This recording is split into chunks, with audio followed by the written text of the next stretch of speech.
Carol Wessman, the director of the Environmental Studies program. I'm honored to lead this wonderful program of faculty, staff, and you, our inspirational students. And I'm here to congratulate you, CU Environmental Studies Class of 2020. This is an extraordinary time. This pandemic has disrupted our university and society. So many are suffering from dire financial circumstances as a result, and so many have lost health, family, and friends. But in all of this, we must celebrate the good things, the important things that continue.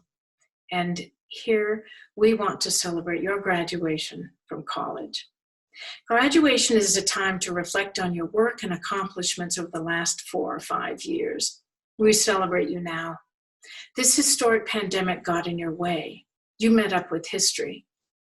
But you didn't give up. When you had to shelter at home, when you had to struggle to find a little privacy with your Zoom, or find a place where you could even find good internet, you kept on with your note-taking, your problem sets and papers, and maybe your virtual labs. It couldn't have been easy. We know it was not. But you kept going. Now, with all of you scattered, apart from your friends who you wanted to share this day with, without the pomp and circumstance around gowns and ceremony, you have become college graduates. We're grateful to you, to our graduates of environmental studies. We need you. You are the creative, critical thinkers we need right now. We need people who can look at this world in a rational, humane, and critical way. Yes, as we recover from this current situation, but also into the future. We need people like you who recognize that this world is interconnected, that it's a system with many relationships. You chose this interdisciplinary program in place of a traditional discipline-based one. Many of you have double majored to acquire both. You all recognized and were drawn to this program because of your interest in the environment and our place within that environment. In this program, you develop critical thinking skills and systems thinking skills, combining socioeconomic, political, ethical, and ecological components of environmental issues. You've learned, and I know you had a sense of this coming into college, that considering the whole system is important in order to address many of the wicked problems that we face today, the wicked problem that we're living in right now. I'd like to paraphrase former First Lady Michelle Obama. I want you to, quote, rise above the noise and pressures that surround us, that surround you, end quote. Stay grounded, stay true to yourself. Push for progress in our sensibility, humanity, and the stewardship of our environment, of our land. Another quote from Brene Brown with regards to our COVID-19 situation. We will not go back to normal. Normal never was. Our pre-corona existence was not normal, other than we normalized greed, inequity, exhaustion, depletion, extraction, disconnection, confusion, rage, and hate. We should not long to return, my friends. We are being given the opportunity to stitch a new garment, one that fits all of humanity and nature. I agree with Dr. Brown. We should not go back to normal. Instead, we should use this as an opportunity to improve us and our world. And again, we should use this as an opportunity to push for progress in our sensibility, our humanity, and the stewardship of our environment. You've done so much here at CU. You've read deeply, listened, communicated, and together you've learned to understand and appreciate the complexity of our world. You've learned to think critically and creatively and to be nimble and resourceful in the face of uncertainty. And so now is time to put words into action, to engage the world and challenge the normal, challenge the status quo.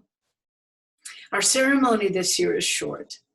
We want to recognize you and your efforts and offer our heartfelt congratulations. And we want to urge you to be persistent. Be patient with yourselves and us as you launch into the world, but be persistent with all that you bring in. We also want to convey our gratitude to your family and friends for their support and guidance over all of these years. Thank you so much. This is but a small tribute to your accomplishments. Please feel welcome at our graduation ceremony in May 2021, if you are able. There we can celebrate you with all the pomp and circumstance. Thank you so much, and take care. Welcome. I am Daniel Doak. I am the Associate Director of Graduate Studies for Environmental Studies. And so it's my pleasure to introduce the part of our ceremony where we honor our graduate students. So as well as undergraduate degrees, graduate students, our graduate degrees are conferred by Environmental Studies, as in most departments at CU. And students in our program can earn either research-based master's degrees or doctorates, PhDs. And so these are as I mentioned, research degrees where a student works very hard for between 2 and 7, even up to 7 years, basically complete one of these advanced degrees. Graduate students are an integral part of our program, as any of the undergraduates who are getting their degrees know. They sort of form the backbone of many of the aspects of our program, as with many programs. And we seek not only to confer degrees, but also to honor our graduate students. So the graduate students help immensely in teaching. Students who actually already have a master's degree are able to actually sometimes teach, actually be the primary instructor for courses, as well as many of our grad students serve as TAs for our courses. Beyond that basic teaching role, though, some of the most important outreach and sort of broader educational work in the broader community and even globally that we do is done by our grad students or our faculty working closely with our grad students. In my time sponsoring graduate students and teaching undergraduates, one of the roles that I think is sort of least mentioned often, but I think is most important of grad students actually is serving as sort of inspirations and mentors to our undergraduates.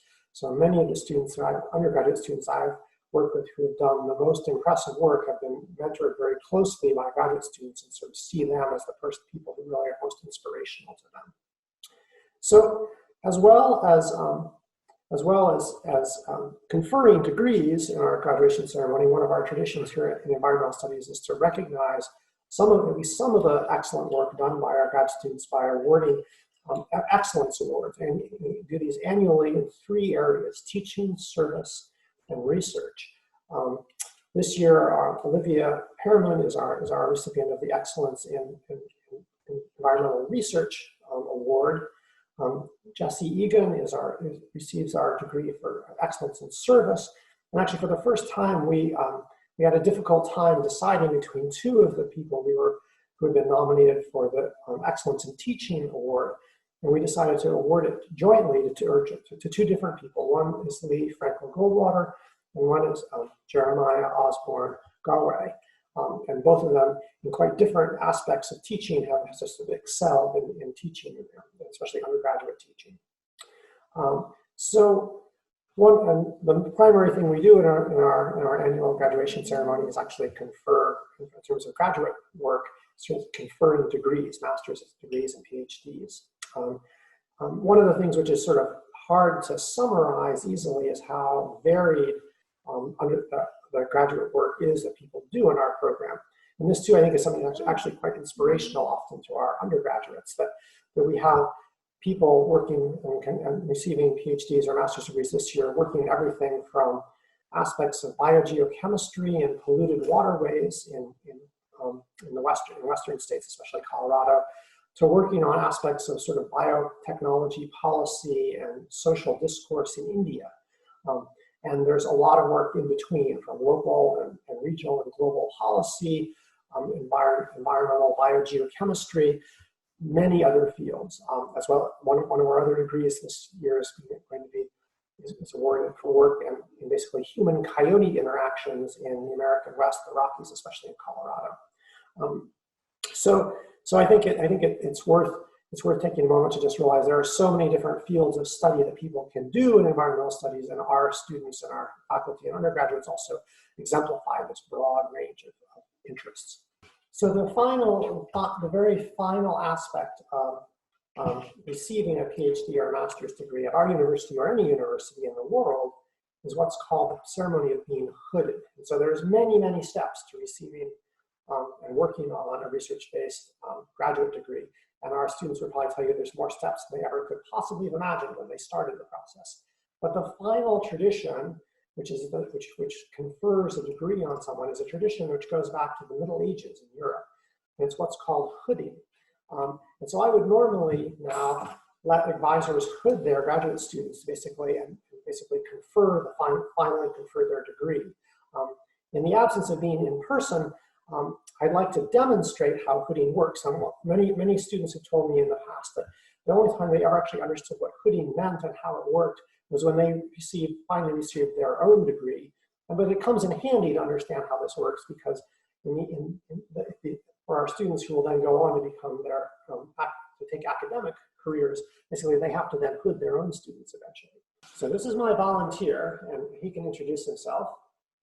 My name is Theo, and I'm your teacher's son, and I will demonstrate how hooding works today. Okay. So Theo is receiving his PhD today, which is getting a little ahead of ourselves in terms of his educational progress. And I were his advisor. I would ask him to turn this way, and then I would confer the degree of PhD in environmental studies on him by placing this academic hood around his neck. And then I would ask him to turn around so you can see what it looks like. And then if I were his advisor, I would almost certainly give him a hug. So I'd say, congratulations, you've now received a PhD in environmental studies. Okay, and then he would walk off the stage. With that, I will conclude my remarks. Thank you, Theo. And congratulate our graduates who are receiving their degrees this semester and this whole entire year, in fact. We're going to go off and do great things, and we're extraordinarily proud of our students who have completed graduate degrees. I also say there's often a bit of sadness because they become such close friends and colleagues that we're sad to see them go, but the culmination of their academic training is to then go off and do good things in other parts of the world and other parts of our country. Congratulations. Hi, everyone. Well, this is different, certainly different than you would have expected for graduation. I certainly didn't expect this. Who knew when you started the program that we would be here, that we would be doing graduation like this? Well, I was hoping to have the pomp and circumstance that we normally have, the chance for you to walk across the stage, for you to shake hands, for me to give you a big high five and a big smile and say, job well done.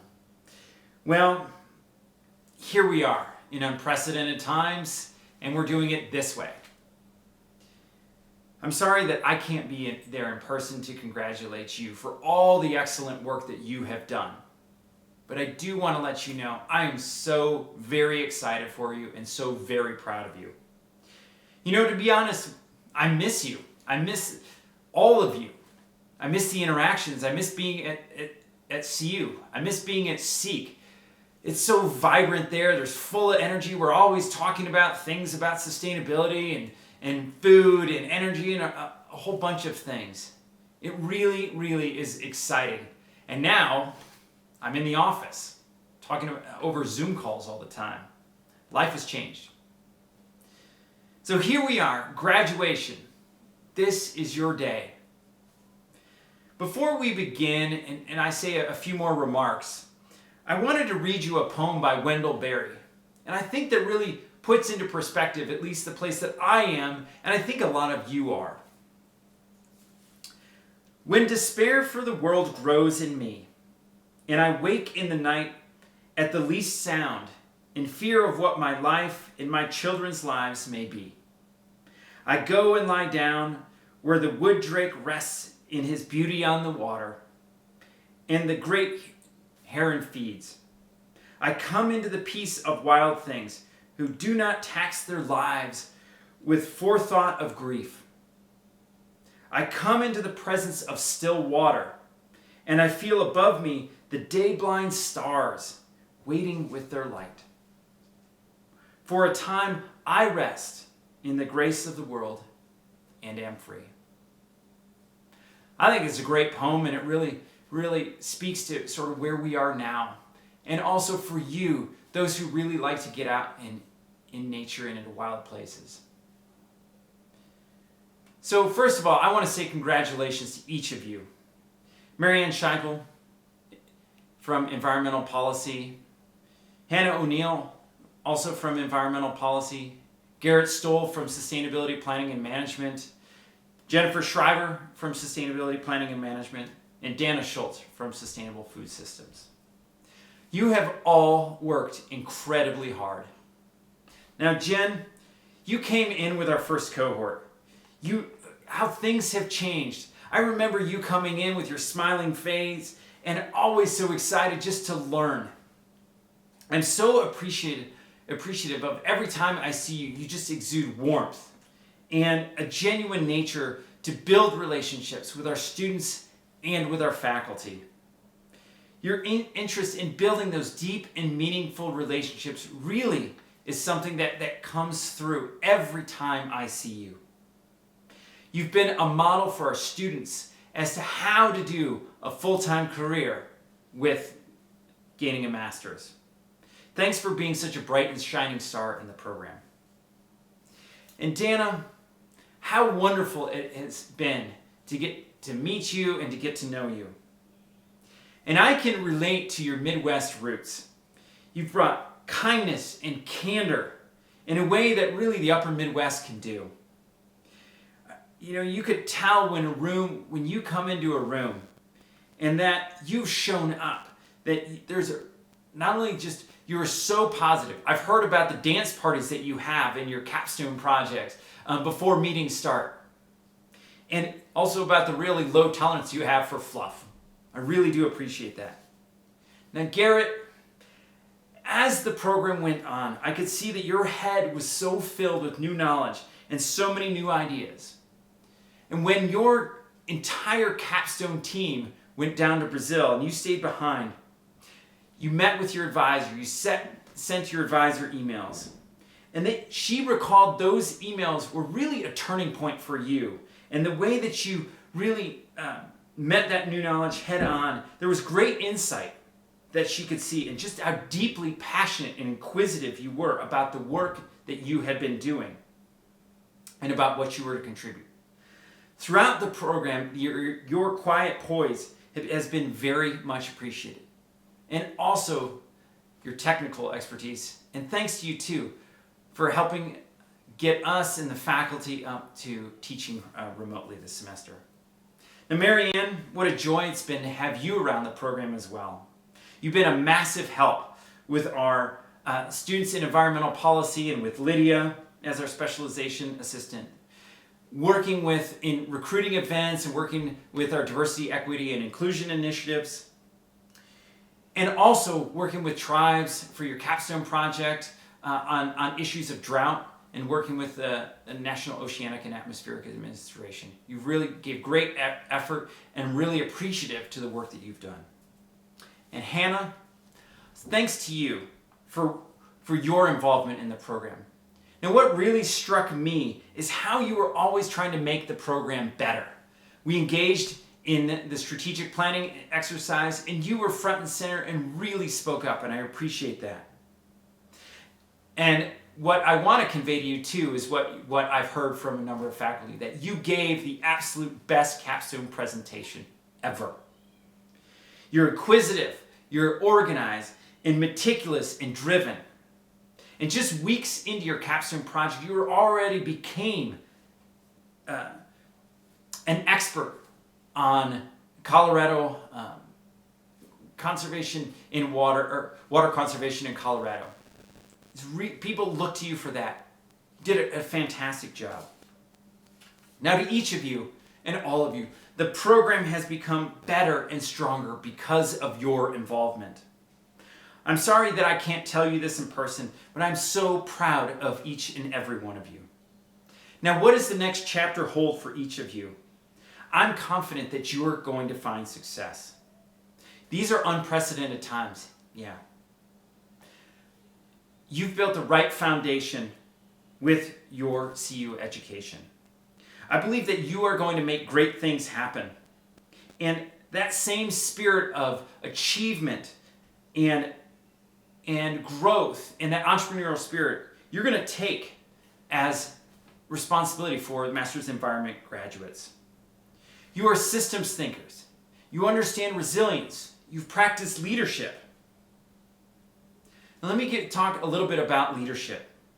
You know, it's really the art of changing things, and that's what we find ourselves in right now. No better time and no better way to come out than right now. You are prepared for this.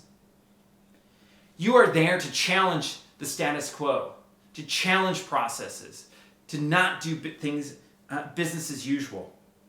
Now, as change makers and disruptors, you are going to press up against that status quo over time and time again. You are going to challenge it.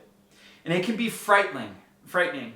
And you have to feel strongly enough to really dare you and others to go out on a limb. And that's a scary proposition. I get that. As a leader, it's your job to face that fear, be out front. And you're going to have some fear, certainly, with what's going to come next, graduating, whether you're going to stay here, go somewhere else. Really, that next chapter may present some challenges.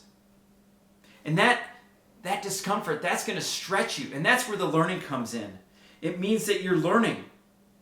And as a good leader, it's okay to be scared. It's okay to be vulnerable. It builds trust. It builds loyalty. Whereas we as leaders are often taught that, you have to be fearless, invincible, totally unflappable.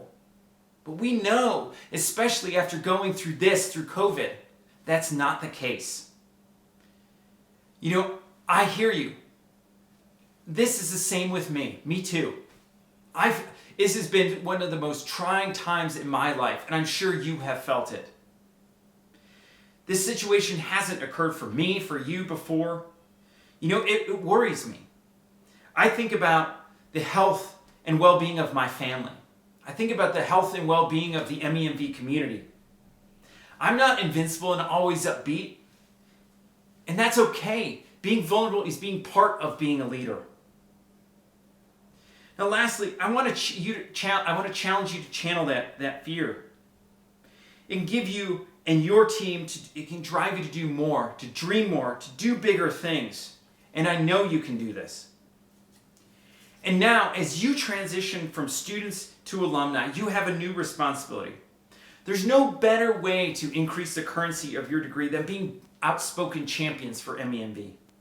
Stay engaged with the program as you move on, not just to the next chapter, but for years to come. You all are doing awesome work, and you're going to go on and do great work in your careers. And I want you to really lean in to the network that you have built. Those best friends that are going to stay with you for a lifetime. Those are going to bring you new jobs. They are going to help be advisors and mentors. Surround yourself with that network continuously. It is a great network that you've built up of students, the support network of staff and faculty and other alumni that came before you. Use them, lean into them. Now, though you are going to start to scatter and start to do your own thing, whether it is in the immediate future or eventually, there's going to be a lot that is going to come to you. So, when it comes to MEMV, sell it, shout it, be champions for it.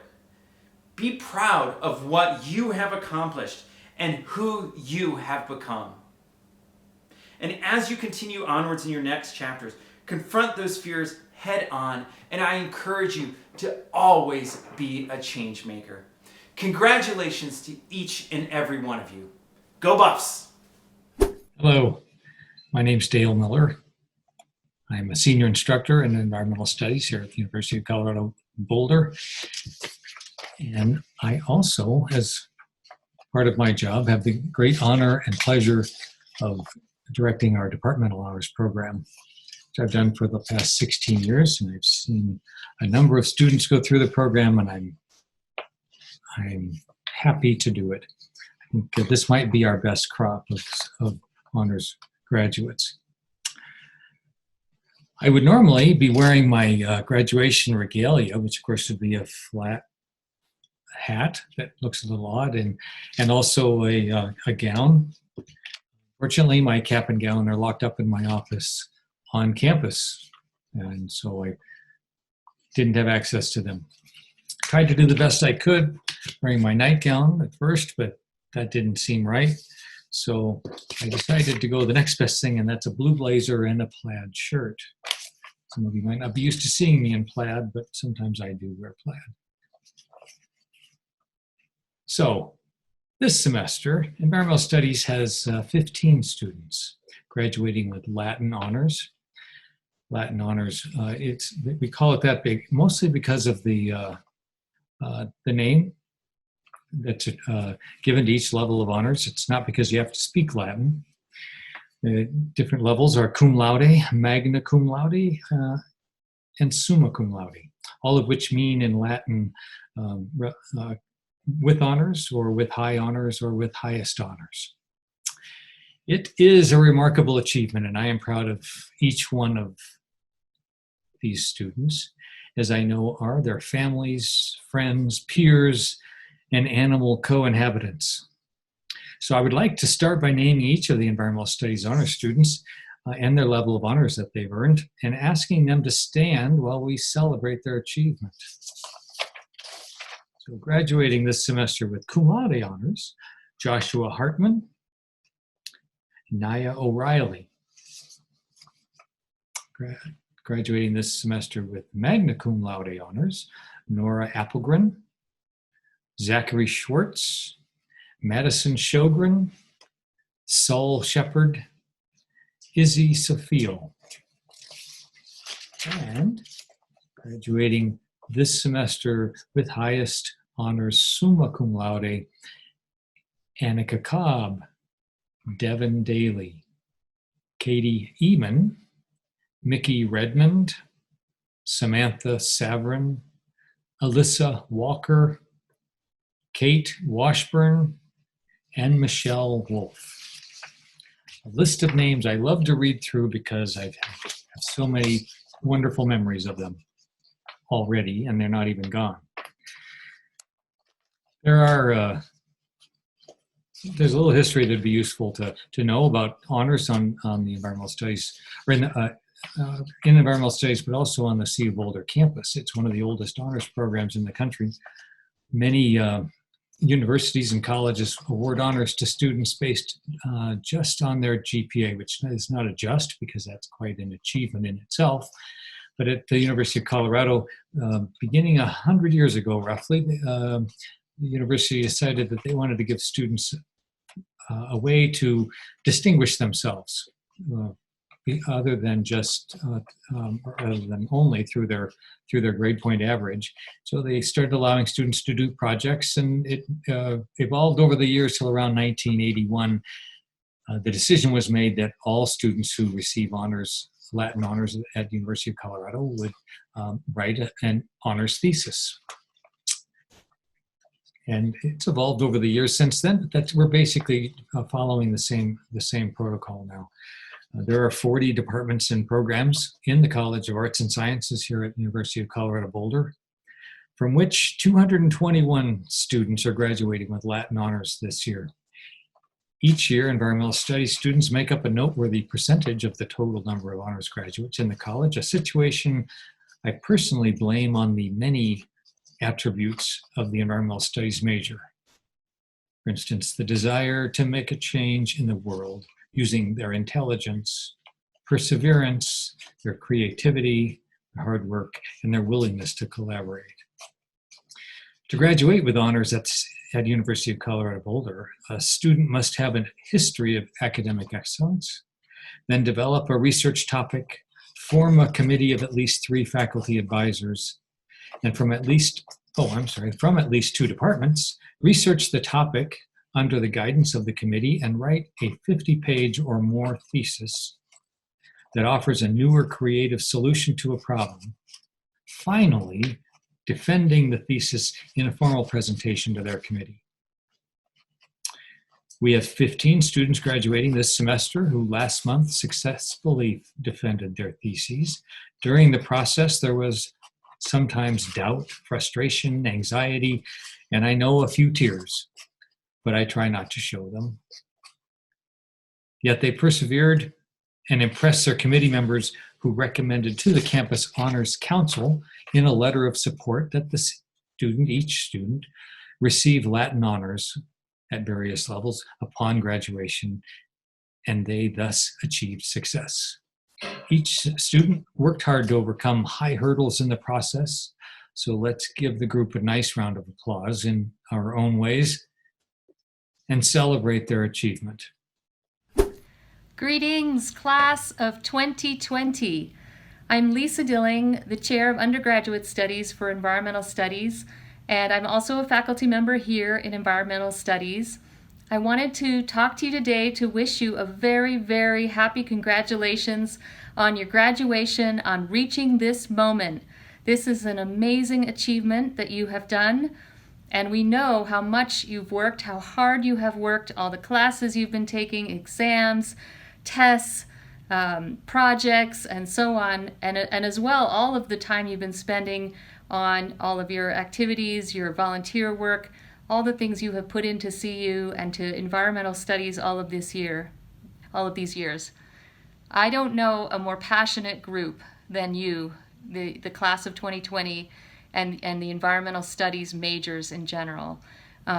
You all are an amazing group of energetic, passionate, committed individuals who really seek to change the world. I appreciate so much getting to work with every one of you, and I love that you are taking your education and your passion out into the world now to go and make a difference, to improve the environment, to put that passion into work, into practice. I can think of no better time for you to be bringing all that you've learned in environmental studies, how the world is connected, how systems are connected, how people and values and economics and science go hand in hand to teach us about how to solve complex problems. I know this is a really difficult and stressful and unusual time, and I wish that we all could be in person together to graduate with you, to go through graduation anyway with you in person, and I'm sad that we cannot be doing that today. But you should know that all of us here at CU are thinking about you and with you in spirit, and really excited to be launching you on your journey today. I want to also say thanks to your family and your friends and all of those who've supported you all of these years. I know that they are cheering for you as well. Again, this degree that you've earned today is something that's going to serve you well all of your days ahead of you. This is a degree that teaches you to think, to put things together, to try to solve problems, and to put that passion to work in the world. I am so proud of you. I'm so happy for you today. You have really earned an amazing degree. You've earned an amazing achievement today in your work here and in achieving this degree. I hope that you're proud of yourself and that you see this amazing achievement that you've done.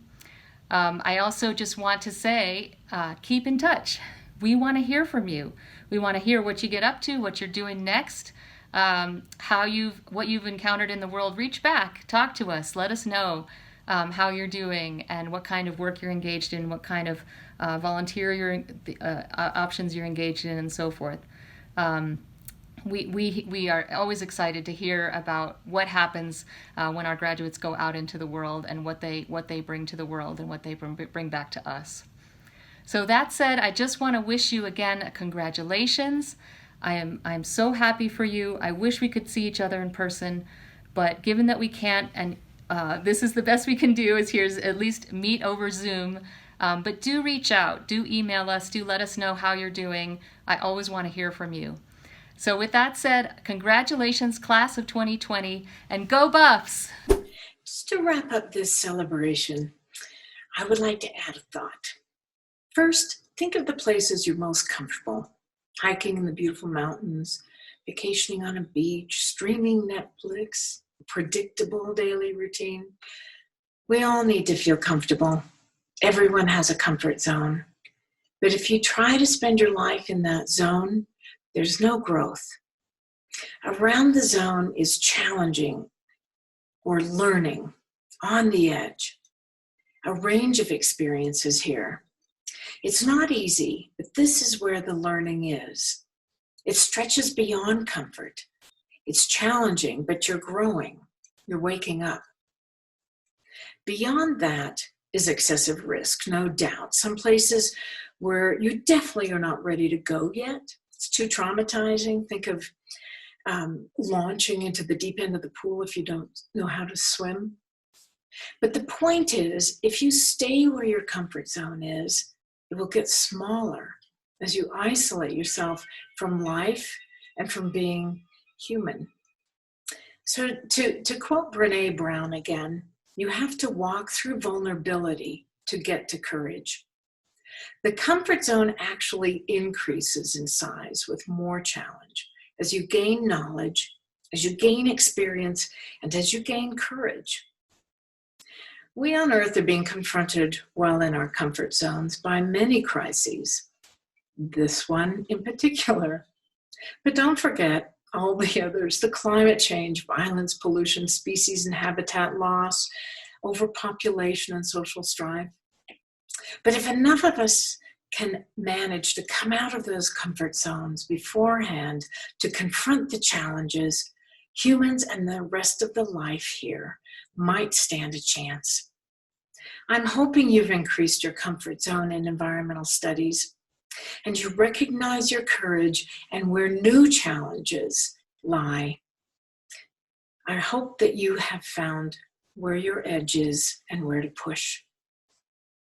So what problems do you want to solve? What knowledge, skills, and abilities do you need to solve those problems?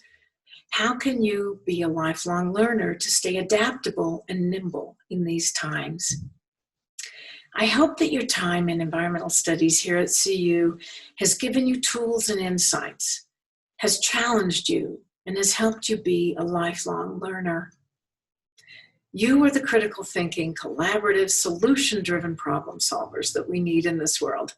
Thank you for your energy, your optimism, and your oh so brilliant dedication to us, the global community, and us.